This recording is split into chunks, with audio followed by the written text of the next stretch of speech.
في ملخصنا النهاردة هنشوف زينب وخليل وهم في زيارتهم لعلي فؤاد، ويا ترى هو عايز منهم ايه وايه ردود الأفعال بعد ما يوسف ضرب عمه، وأحداث ومفاجآت كتير. وبتنتهي حلقتنا النهاردة بمفاجأة كبيرة، يا ريت تتابعوها للآخر. واللي ما شافش الحلقات اللي فاتت هيلاقيها في أول تعليق مثبت تحت الفيديو. ما ننساش نعمل لايك ونعمل شير للفيديو ونشترك ونفعل جرس التنبيهات لو أول مرة تشوفونا. بتبدأ الأحداث بفلاش باك يوم وفاة جنة، وهي نايمة على السرير وبتموت وبتقول لنفسها إن الكل هيفتكر إنها ماتت النهاردة، لكن هي بتصارع الموت طول 38 سنة فاتت. بتفكر في ولادها التلاتة، يا ترى هيعملوا إيه بعد ما تموت. بنروح ليلمس في بيته، وبرسان وولادها موجودين معاه بعد ما يوسف ضرب عمه ومراته طردتهم من البيت. بيقوم يلمز وبيضرب يوسف بالقلم على وشه، وبرسان وبرهان بيحاولوا يهدوه، وماسك اللفة اللي فيها السلاح وبيقول إن الكل بيدور على السلاح ده دلوقتي، وبيطلب من سراي تشكره إن هو خبى السلاح ووقف جنب حفيده. بياخد يوسف الأوضة، بيقفل الباب وبيقوله إن هو اتنرفز منه لأنه قلب الدنيا بتصرفه، لكن بيحضنه فجأة وبيقوله إن بقى كده راجل حقيقي، بس كان طالب منه يخلي محمد يشوف طرف السلاح بس ويخوفه بيه. هنا يوسف بيقوله إن هو كان عايز يعمل كده لكن ما كانش قاصد يضربه. بيطلب يلمز منه إن كل الكلام ده يفضل سر بينهم وما يقولش لحد عليه. بنروح لعلي فؤاد اللي قاعد مع زينب وخليل في بيته، وبيقول إن هم عايزين يعرفوا الجراح اللي فتحها في حياة التانيين، وبيطلب من زينب إن اللي سأل السؤال ده هو اللي يجي ويسأله بنفسه. بيقول لها إن هو بريء وما قتلش مراته، بس ده مش معناه إن هو مش مذنب لأنه كان السبب في اللي حصل. بيجي لزينب تليفون وبتقوم ترد عليه. بيسأله خليل إزاي قبل الظلم 27 سنة وما انتقمش من اللي عمل كده، فبيقوله إن عنده أسبابه الخاصة. خليل بيقوله أو ممكن يكون شاطر في الكذب. بترجع زينب وبتقول لخليل إن النائب اتصل بيها وميعاد فتح مقبرة أمه بكرة. بيتفاجئ إن الموضوع تم بسرعة وبيطلب منهم إن هو يقوم يتمشى لوحده. علي فؤاد بيقول لزينب إن هو عارف القضية، بيسألها إيه ممكن يكون رد فعل خليل لو إن تشريح الجثة أثبت براءة أبوه. بتقول إن مهما كان قرار التشريح، جنة اتقتلت بجريمة قتل متخطط ليها من 38 سنة.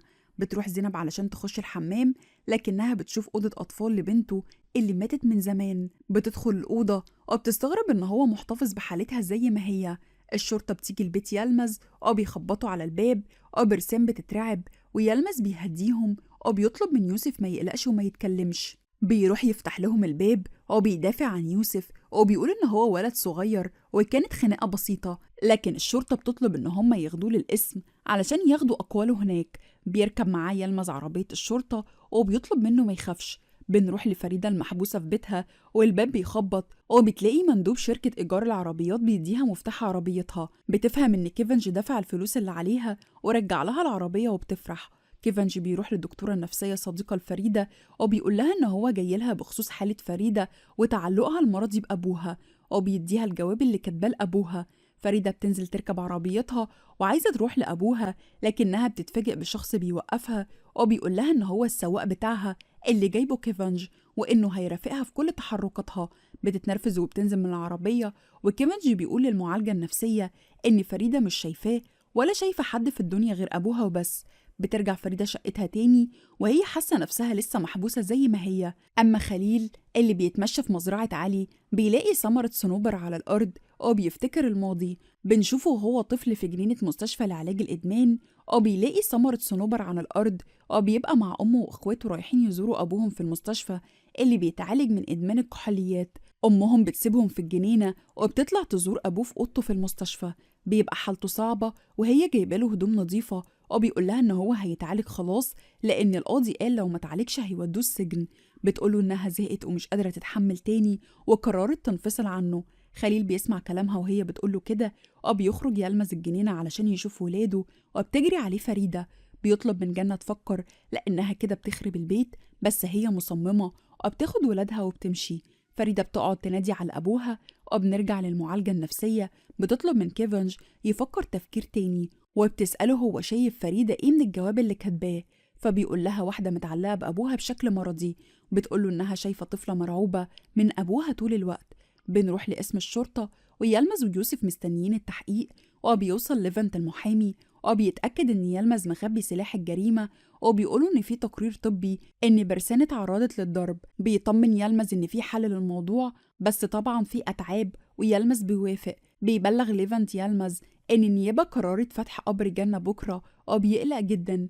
بيدخل يوسف والمحامي التحقيق، وبنروح لزينب مع علي بيتمشوا في المزرعة. بياخدها تزرع بإيديها شتلة في المزرعة، وبترويها بالمية كمان. بتسأله هو ليه محافظ على كل حاجة في المزرعة زي ما كانت من 27 سنة، وإيه اللي اتغير دلوقتي وقرر إن هو يزرع جنينة عنب جديدة. بيقول لها إن بقى عنده هدف جديد. وهنا بيجي خليل وبيقطع كلامهم، وبيقول لعلي إن هو كتب في الرسالة اللي بعتها ليه إنه مديون ليه بحياته وعايز يعوضه، لكنه مش عايز منه حاجة، وبيطلب منه يقفل الموضوع. وبياخد زينب وبيمشوا. خليل بيقول لزينب إنها دايما مبرئة علي فؤاد في عقلها، وهو شايفه شخص مذنب وندمان على اللي عمله، وبيواسي نفسه بتصرفاته الغريبة. لكن وهم ماشيين بيلاقوا قبرين في المزرعة لمرات علي فؤاد وبنته، وبيستغربوا جدا. بنرجع فلاش باك لجنة اللي بتدخل المستشفى وهي ملهوفة ومرعوبة، وبتقابل الدكتور اللي بيفهمها إن يلمس حالته وحشة جدا، وبيديها جواب منه، فبتفهم إن هو يائس وعايز ينتحر. بنروح ليلمز اللي بيخرج مع يوسف من القسم بعد ما المحامي قدر يبرئه. بيفكروا بفتح قبر جنة بكرة، بس بيفهموا ليفانت إن عنده خطة في موضوع فتح القبر ده، وإنه هيخلي خليل لوحده ويحمله مسؤولية فتح قبر أمه وتشريح جثتها، وإن المسؤولية نفسية كبيرة، وإنه هيعمل اجتماع بكرة مع ولاد جنة قبل فتح القبر علشان ياخد قرارهم الأخير. يلمس بيقوله مستحيل خليل يجي الاجتماع، لكن واضح إن المحامي واثق من كلامه. خليل راجع مع زينب بالعربية، ومشاعره متلخبطة بسبب موضوع فتح قبر أمه. بيجي تليفون من ليفانت لزينب، وبيقول لها إن هو طالب يجتمع بولاد جنة قبل فتح القبر، وده عشان موضوع تشريح الجثة ده حساس جدا، عايز يعرف رأيهم. وخليل بيرد عليه وبيقول له مفيش داعي للاجتماع. ليفانت بيقوله إن هو ما أخدش رأي جنة أمه في فتح قبرها، لأنها هي اللي هتتشرح بكرة، وبيقفل السكة.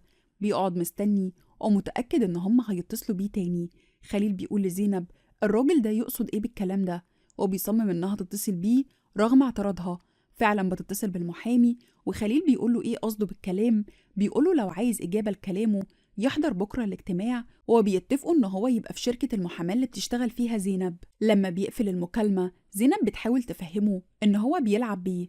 وبنرجع لجنة اللي بتطمن من الدكتور إن يلمز عايش، وبتطلب إنها تشوفه. بتروح لجنينة المستشفى، بتلاقيه في حالة انهيار. بتسأله هو ليه عايز يموت نفسه. بيقول لها لأنه خلاص حياته اتدمرت وما عادش عنده بيت بعد ما قررت تنفصل عنه. بتقوله إنها مش هترفع القضية وهتستنى لما يخف ويتكلموا بعدها ويقرروا. بيوعدها إن هو هيتغير، وإنه هيفتح الدكان ويشتغل حلواني من تاني. هيخلي خليل كمان يساعده في الدكان، ولما يمسك فلوس هيصلح البيت اللي عايش فيه، وإنه طول وقته في المستشفى قاعد بيفكر لمستقبل عيلته. بتقوله إن هي معهاش فلوس ومجبرة تشتغل علشان تأكل ولادها، وهو بيقترح عليها توديهم لدار رعاية لحد ما يخرج من المستشفى، لكنها بترفض كلامه. بيوصل خليل زينب لبيتها وبتحاول تهديه وإنه يبطل تفكير شوية، وبتحضنه. أمها بتبقى شايفاها من فوق وبتتضايق إنها مع خليل. لما بتدخل البيت بتلاقي أبوها في استقبالها وعايز يطمن على مقابلتها مع علي فؤاد. أمها بتلومها على إنها مكملة مع خليل وجايباه تحت البيت، وهي بتقولها إن هو طلب إن هو يجي ويتعرف عليهم كمان.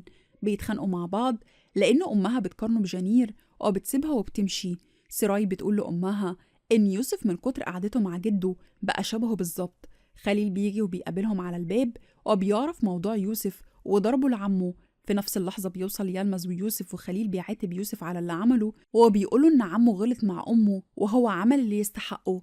خليل بيتنرفز عليه، ويلمز بيدافع عن حفيده اللي بيتحامى فيه، وخليل بيطلب منهم كلهم يروحوا عنده البيت. لما بيطلب من يوسف بيلاقيه بيسمع كلام جده، وبيطلب منه ما يتدخلش. بيقول إن هو عمل زيه لما مسك السلاح قدام أبوه. وهنا خليل بيقول إن هو كان بيدافع عن أمه. يوسف بيقول إن هو برضه كان بيدافع عن أمه لأن عمه محمد ضرب أمه وكسر رجلها. بيتفاجئ خليل بيتخانق مع يوسف اللي بيفضل مصمم يمشي ورا كلام جده.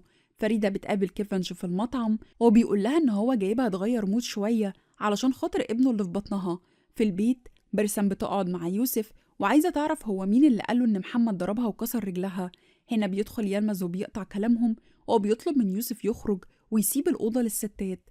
خليل بيتكلم مع يوغورت على تصرفات يوسف المتغيرة، ويوغرت بيقوله إن المراهقة أخطر سن. أما يلمز بيعاتب برسان على خيانتها ليه، وإنه عارف إنها بعتت الرسالة بتاعت جنة من التليفون وسلمته للشرطة، وهو بيقول إن هو أب بنته عايزة تسجنه وهو راح وأنقذ ابنها من السجن.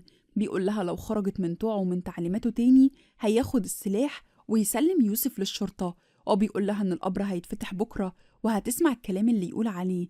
على العشاء يلمس بيقول للعيلة كلها على موضوع القبر اللي هيفتحه بكرة، وكيفنج كمان بيقول لفريدة موضوع فتح القبر، وإن في اجتماع في مكتب المحاماة، وإن أبوها هيبقى حاضر، وقال لهم إن فريدة مش هتقدر تيجي لكنه لسه بيفكر وما أخدش قرار. يلمس بيسأل برسين كانت فين ساعة حادثة يوسف مع عمه، وهي بتقوله كانت في السوق، وبيشك في كلامها. بيطلب من يوسف إن هو يروح يفتح الدكان ويخلي المفتاح معاه على طول، ولما بيوجه كلامه لسراي بترد عليه بطريقة وحشة، فبيتضايق وبيعندوا في بعض. بيطلب من بريهان أخته تدخل أوضتها، أو من يوسف إن هو يخرج يتمشى شوية ويروح القهوة. خليل بيشوف يوسف خرج لوحده فبينزل علشان يقابله. أما يلمز بيفضل يعاند في سراي، وبيطلب من برسان تقوم وبتبقى خايفة على بنتها. بيقفل عليهم الأوضة وبيجيبوا العصاية من على الحيطة وبينزل فيها ضرب وسط توسلات برسان اللي مش عارفة تفتح الباب وتحميهم. خليل بيقابل يوسف قدام القهوة وبيقولوا إن هو بيتصرف زي جده بالظبط. بيقولوا إنها كانت لحظة نرفزة وعدت خلاص. بيطلب منه ما يسمعش كلام جده لأنه بيستغلوه، وإن قبر جدته هيتفتح بكرة ويلمس هياخد عقابه. ولما بيعرف إن جده هو اللي قاله ينزل يتمشى علشان هيتكلم مع سراي بيجري علشان يلحقها. يلمس بيفتح الباب بعد ما ضرب سراي وبيخرج من الأوضة. خليل بيخبط على الباب بقوة علشان يفتحوله، وبتفتح برسان وبتقوله إن هما بخير ومفيش حاجة حصلت، وبتطمنه وبتطلب منه يروح بيته وينام، وإن هما هيتقابلوا بكرة في الاجتماع. وبيروح خليل يتمشى، وبريهام بتشاور لجوزها إنها عايزاه. أبو زينب بيقول لها إن خليل راجل كويس بس طبعه صعب شوية، وهي بتقوله إنها عارفة الكلام ده لكنها بتحبه. وبتقول إنها سألت علي فؤاد السؤال اللي طلبه منها، وعلي قال لها إنه عايز يقابل صاحب السؤال بنفسه. وبتقوله إنها شافت في جنينة المزرعة قبر مراته وبنته، وأبوها بيسأل قبر بنته مين. أما خليل بيتصل بزينب وبتلاقيه جاي لها لحد البيت وبيطلب منها تنزله وبتوافق. بيبقى متوتر بسبب فتح القبر، وبيقول إن لازم أبوه يتسجن علشان يبتدي حياة جديدة مع أخته. وزينب بتقوله لو النتيجة طلعت مش زي ما هو عايز وأبوه طلع بريء. هنا خليل ما بيعرفش يرد عليها. بريهام بتقابل تغرت وبيعرف منها إن يلمس ضرب سراي وإنها تعبت ومش قادرة تتحمل كل ده وعايزة ترجع البلد، وهو بيقول لها ترجع لوحدها لأنه هيفضل جنب خليل. كيفنج بيصحى من النوم وبيقول لفريدة إن هو موافق إنها تحضر الاجتماع، وبتفرح جدا وبتقوم تلبس. يلمز لما بيصحى بيتفاجئ ببريهان محضرة شنطتها وإنها هتسافر وتسيبه. بيقول لها إن هي ولا أخت ولا عايز يعرفها. أما سراي مش طايقة تكلم أمها وزعلانة منها، وبتقول لها إن الحل عند الأموات وإن أمها أشجع منها. وبتشوف برسان شنطة فوق الدولاب وبتفتكر الماضي لما أمها ما بتلاقيش أكل في البيت، وبتقوم فريدة بردانة والباب بيخبط. بتلاقي المدرسة راجعة بخليل وبتقول لها إن هو بقاله فترة ما بيجيش بأكل وأغمى عليه النهاردة، وإن لو في حاجة ممكن يساعدوها لأن الولد حالته مش كويسة. جنة بتقول لها إن مفيش حاجة وبترفض المساعدة. بتقرر جنة تلم هدوم الولاد في شنطتها وتاخدهم وتنزل. بيلاقوا نفسهم رايحين لدار رعاية وبيترجوا أمهم ما تسيبهمش، وهي بتقنعهم إن هم هيلاقوا أكل ودفى ورعاية وهي هتيجي تزورهم كل يوم، وبتسيبهم وبتمشي. لكنهم بيفضلوا ينادوا عليها وهي بتقف وبترجع لهم لأن قلبها ما طوعهاش تسيبهم أبدا. بتفوق برسان على صوت أبوها علشان بيناديها تروح الاجتماع، ولما بتنزل بيقابلوا خليل اللي رايح هو كمان. بيوصلوا لمكتب المحاماة وخليل بيشوفهم وهما بيركبوا الأسانسير. أما فريدة فراكبة مع كيفنج العربية وبيقول لها تعليمات بإنها متتكلمش مع أبوها نهائي ولا حتى تسلم عليه ولا تبص له. ولما بتعترض بيقرر إن هو يرجع بالعربية تاني للبيت، وبتضطر توافق على تعليماته. بيوصلوا كلهم لأوضة الاجتماع وخليل بيدخل مكتب زينب وبيرتاح لما بيعرف إن جانير مش موجود. بياخدها وبيروحوا أوضة الاجتماعات وبيتفاجئوا إن فريدة جات ومعاها كيفنج. يلمس بيلاقيها ما بتسلمش عليه ولا بتحاول تكلمه أو تبصله، وبيعرف إن جوزها السبب وبيقولوا إن هما هيتحاسبوا بعدين. بيبتدي ليفانت يتكلم وبيقول كلمة مؤثرة على فتح القبر وتشريح الجثة علشان يلعب على مشاعرهم، لكن خليل بيطلب منه يدخل في الموضوع. بيقول إن جنة لما كتبت الرسالة ما كانتش تظن إن المواضيع توصل لكده، وإنها كتبتها في لحظة غضب، وإنه متأكد إنها ندمانة جدا دلوقتي. خليل بيعترض، لكن فريدة بتوافق على كلام المحامي. بتقول إن المواضيع وصلت إنها مش عارفة تبص لأبوها، وبتقول لخليل لو بيحب أمه صحيح يسيبها مرتاحة في قبرها. بيوجه المحامي كلامه لبرسان، وبيقول لها إن لو أمها موجودة كانت هتحب تشوفهم مختلفين كده. وبرسان بتقوله إن رأيها إن القضية تتقفل. يلمس بيطلع صورة فيها جنة وولادها وهو مش موجود فيها، وبيقول لهم إن ده قراره، إن طول عمره مش موجود معاهم في الصورة وعازلينه من حياتهم، وإن أحسن له إن خليل يقتله بس يسيب الست الغلبانة نايمة في قبرها زي ما هي. المحامي بيطلب رأي خليل اللي بيطلع خصلة شعر أمه، وبيقول إن طول الوقت شايل الشنطة دي وجواها خصلة أمه ومحتفظ بيها من ساعة موت أمه ووصته عليها، وقالت له إنها مش عايزة يلمس يوصل لها أبدا، وإنه هيقف ويسمع كلام أمه لآخر لحظة، وبيصمم على فتح القبر. بنرجع لجنة في الماضي وبنشوفها وهي ابتدت تاخد مساعدات من الجيران والمعارف علشان تأكل عيالها. في يوم بتتفاجئ بيلمز رجع وبينادي عليها، ولما بتفتح الباب بتلاقيه راجع سكران. بيقول لها إنها سبب مرضه، وبيضربها تاني علشان أخدت أكل من الجيران ومرضتش تودي الولاد دار الرعاية زي ما قال لها، وفضحته وسط الجيران. بنشوفهم كلهم واقفين على قبر جنة وهم بيفتحوه وبيطلعوا الجثة، وبرسام بتاخد الإشارب اللي على شاهد القبر وبتحطه في جيبها. بعد يومين بنشوف يلمس داخل الأوضة اللي نايمة فيها برسان، وبياخد شنطة من فوق الدولاب وبيروح أوضته يلم هدومه بسرعة. بيتصل بالمحامي، وبتعرف سراي إن التهمة ثبتت عليه وعايز يهرب. بتحاول تمنعه إن هو يهرب وعايزاه ياخد عقابه، وبتحاول تصحي البيت وبتقول لهم إن جدها قاتل، لكنها هي اللي بتصحى من النوم على صوت طبل وزفة تحت البيت. ولما بتفتح الشباك بتلاقي يلمس ويوسف بيرقصوا وبيحتفلوا إن يلمس طلع براءة. بنشوف خليل رايح لقبر أمه وبيقول لها إن هو فشل في كل حاجة وإنه السبب في ألمها. أما زينب راكبة عربيتها وجنبها تقرير التشريح اللي بيقول إن جنة ماتت بسكتة قلبية طبيعية نتيجة لمرضها. يلمس بيكون بيحتفل، وزينب بتوصل الحي وبتخبط على باب خليل اللي مش موجود، وبنشوف خليل في الشارع وماسك الشنطة وبيوصل لمكانه وبيقول كلمة سر، وحرس المكان بيدخلوه علشان يدخل يقابل حد جوه. يا ترى ايه تصرف خليل بعد ما ابوه طلع براءة؟ ويا ترى هو رايح يقابل مين؟ زينب هل هتعرف تلاقي خليل؟ وايه موقف علي فؤاد منها؟